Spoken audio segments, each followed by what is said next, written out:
వెళ్ళొస్తా మావయ్య. అల్లుడు, నా కూతురు నీ చేతిలో పెడుతున్నాను. ఎందుకు మావయ్య సోఫా ఉందిగా. జాగ్రత్తగా చూసుకో. సోఫానా? మా అమ్మాయిని. ఓకే. ఎందుకు మావయ్య మొహం అంత చండాలంగా పెట్టావు? బాధల్లుడు. ఎందుకో కారేసుకెళ్ళిపోతున్నానన్నా మమ్మల్ని దింపేసి వచ్చేత్తాడు డ్రైవర్. చిన్నప్పటి నుంచి అల్లారు ముద్దుగా పెంచాను. కార్‌నా? డ్రైవర్‌నా? ఆ అమ్మాయినల్లుడు. మళ్ళీ సారీ మావయ్య. వెళ్ళిపోతున్నావా చిట్టి తల్లి అయ్యో. ఆయన ఎక్కడికెళ్ళిపోతుంది మావయ్య? మా ఇంటికే వస్తుందిగా. చెప్పే కొద్దీ ఎక్కువ ఏడిచేస్తున్నారు ఈయన. ఓయ్ నువ్వైనా చెప్ప ఆగమని ప్లీజ్. అంటే నేను మా ఇంట్లో ప్రేమానురాగాల మధ్య పెరిగాను. నీకు తెలీదులే. అంటే నేను ఎంఆర్ఓ ఆఫీస్‌లో ఆధార్ కార్డ్‌ల మధ్య పెరిగాను అనుకున్నావా? అయినా ఏడాల్సింది నేనైతే ఆళ్ళెందుకు ఏడుస్తున్నారు?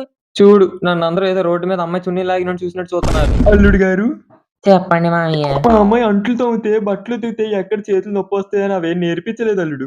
దానికెందుకు మావయ్య అంత బాధపడతారు? నేను నేర్పిస్తాగా. ఆ, ఆ, అవేం చేయించొద్దు అంటున్నాను.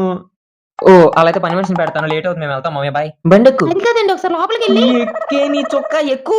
డ్రైవర్ స్టార్ట్ చెయ్. సార్ స్టార్ట్ అవ్వట్లేదు సార్.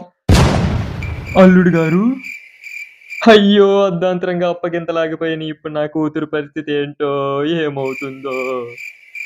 నువ్వు హ్యాపీయేగా? పదా.